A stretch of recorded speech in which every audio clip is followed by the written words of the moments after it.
Dalam nama Bapa dan Putra dan Roh Kudus. Amin. Bapak, Ibu, dan saudara sekalian yang dikasihi dan mengasihi Tuhan. Berkah dalam. Saya sebagai seorang umat awam dari Paroki Maria Marganese Kalasan kembali ingin berbagi iman tentang pemahaman Injil yang diambil dari bacaan pada hari ini, yaitu dari Injil Matius bab 14 ayat 22 sampai 36. Marilah kita simak bersama. Sesudah itu, Yesus segera memerintahkan murid-muridnya naik ke perahu dan mendahulinya ke seberang. Sementara itu, ia menyuruh orang banyak pulang. Dan setelah orang banyak itu disuruhnya pulang, Yesus naik ke atas bukit untuk berdoa seorang diri. Ketika hari sudah malam, ia sendirian di situ. Perahu murid-muridnya sudah beberapa mil jauhnya dari pantai dan diombang-ambingkan gelombang karena angin sakal. Kira-kira jam 3 malam, datanglah Yesus kepada mereka berjalan di atas air. Ketika murid-muridnya melihat dia berjalan di atas air, mereka terkejut dan berseru, "Itu hantu!" Lalu berteriak-teriak karena takut. Tetapi segera Yesus berkata kepada mereka, "Tenanglah, aku ini, jangan takut." Lalu Petrus berseru dan menjawab dia, "Tuhan, apabila Engkau itu, suruhlah aku datang kepadamu berjalan di atas air." Kata Yesus, "Datanglah." Maka Petrus turun dari perahu dan berjalan di atas air mendapatkan Yesus. Tetapi ketika dirasa derasnya angin, takutlah ia dan mulai tenggelam lalu berteriak, "Tuhan, tolonglah aku." Segera Yesus mengulurkan tangannya, memegang dia dan berkata, "Hai orang yang kurang percaya, mengapa engkau bimbang?" Lalu mereka naik ke perahu dan angin pun redalah. Dan orang-orang yang ada di perahu menyembah dia, katanya, "Sesungguhnya engkau anak Allah." Setibanya di seberang, mereka mendarat di Genesaret.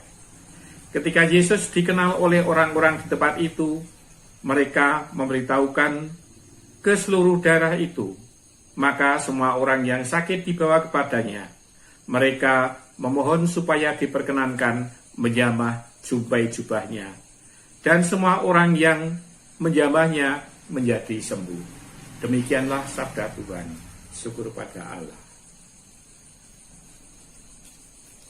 Bapak, Ibu, dan saudara sekalian, dari bacaan Injil tadi, ada beberapa yang bisa kita renungkan.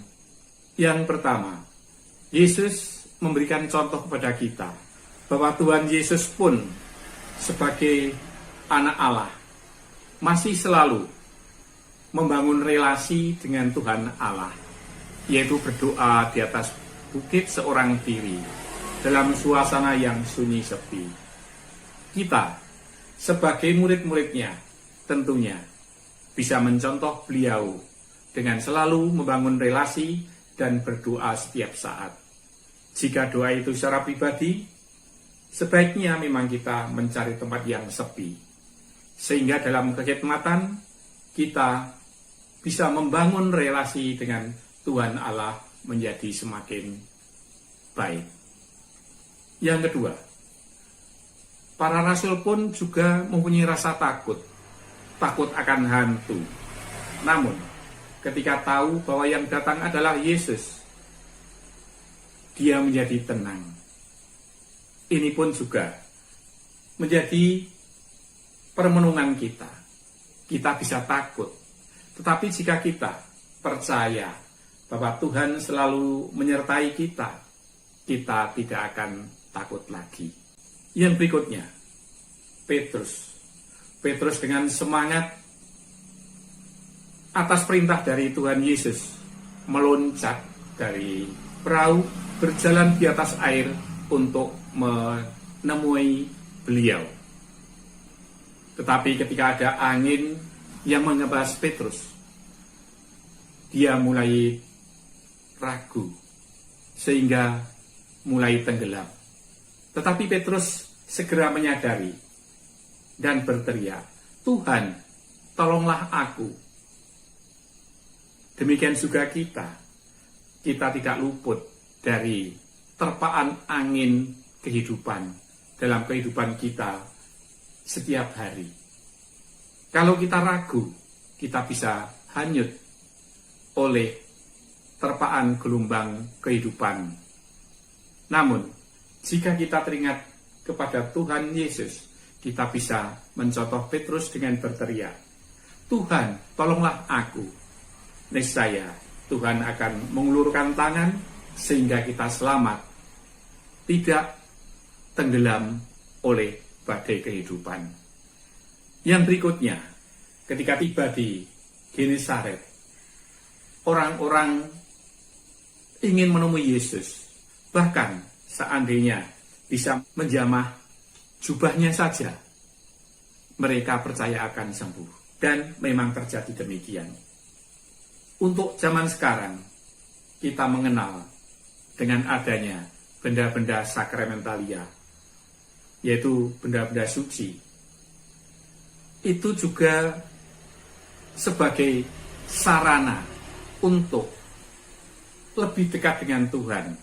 Misalnya adanya skapulir, rosario, salib. Bukan benda-benda itu yang sakti, namun benda-benda itu menjadi sarana kita untuk lebih dekat kepada Tuhan. Dan menjadi sarana untuk merasakan kehadiran Tuhan dengan benda-benda itu. Semoga. Amin. Berkah dalam. Dalam nama Bapa dan Putra dan Roh Kudus. Amin.